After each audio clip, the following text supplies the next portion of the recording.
Terima kasih banyak Pak Andre. Pertama terima kasih atas kehadiran ya teman-teman BP Batam. Yang pertama Pak soal anggaran. Jadi dari fakta yang Bapak sampaikan tadi bahwa usulan anggaran 2026 ini adalah 5,3 triliun. Maka kalau ini nanti kemudian direalisasikan, maka dibanding tahun 2025 yang hanya 1,9 triliun, itu artinya naik 278%, Pak. Nah, kalau kita lihat selama 5 tahun terakhir, realisasi anggaran hanya 77 sampai 86% yang terserap. Nah, ya, tentu ini di bawah rata-rata serapan nasional begitu, Pak. Nah, yang ingin kami tanyakan, di saat Presiden Prabowo hari ini sedang mengetapkan anggaran, melakukan efisiensi di mana-mana, bahkan teman-teman daerah yang sangat membutuhkan untuk menggerakkan ekonomi di daerah-daerah, hari ini harus memutar otak untuk bagaimana mereka mengoptimalkan anggaran yang terbatas, tapi kok yang kami lihat BP Batam ini justru minta naik 278% begitu Pak. Nah, sedangkan yang kami sampaikan tadi, bahkan yang sudah Bapak lihat, selama ini serapan anggarannya lemah. Kalau saya lihat rata-rata tahun 2021 hingga tahun 2024 serapannya hanya 77 sampai 88% begitu. Nah, yang kami ingin tanyakan Pak, dengan anggaran sebesar ini sebenarnya apa sih dampaknya untuk rakyat begitu Pak, di tengah situasi ekonomi yang sedang tidak baik-baik saja begitu. Nah, kemudian yang kami tanya, kalau dulu di tahun 2025 saja dengan anggaran 1,9 triliun itu dapat berimplikasi terhadap investasi berapa? Dan dampaknya kepada rakyat berapa? Lapangan pekerjaan yang terbuka berapa, Pak?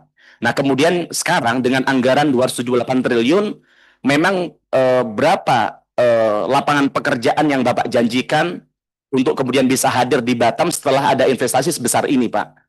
Nah, kemudian yang kedua, masih terkait dengan hal yang pertama. Kemarin kita tahu semalam saya baca di satu media soal kesaksian Sukri, warga Rempang yang menangis tersendu-sendu di Mahkamah Konstitusi. Beliau menyampaikan banyak hal, Bapak nanti bisa buka sendiri, bagaimana ternyata intimidasi, persekusi masih dirasakan oleh masyarakat di Rempang sampai hari ini, Pak. Saya masih ingat betul bagaimana Bapak ketika pertama kali raker bersama Komisi 6 di 9 Juli 2025, saat itu kami mengapresiasi Bapak karena Bapak menyatakan bahwa di era Bapak, langkah-langkah yang dilakukan adalah langkah-langkah humanis untuk bagaimana mengakomodir aspirasi dari teman-teman di Rempang begitu.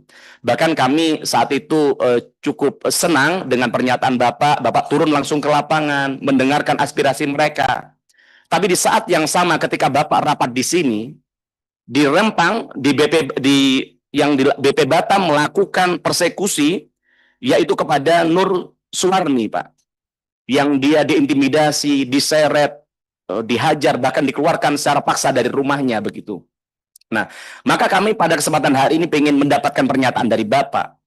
Kalau Nur Suwarni saja, di saat yang sama di sini Bapak menjanjikan melakukan upaya-upaya humanis. Dan kemudian baru kemarin, ada masyarakat namanya Sukri, dia menangis di MK karena tidak punya ruang untuk menyampaikan pendapat.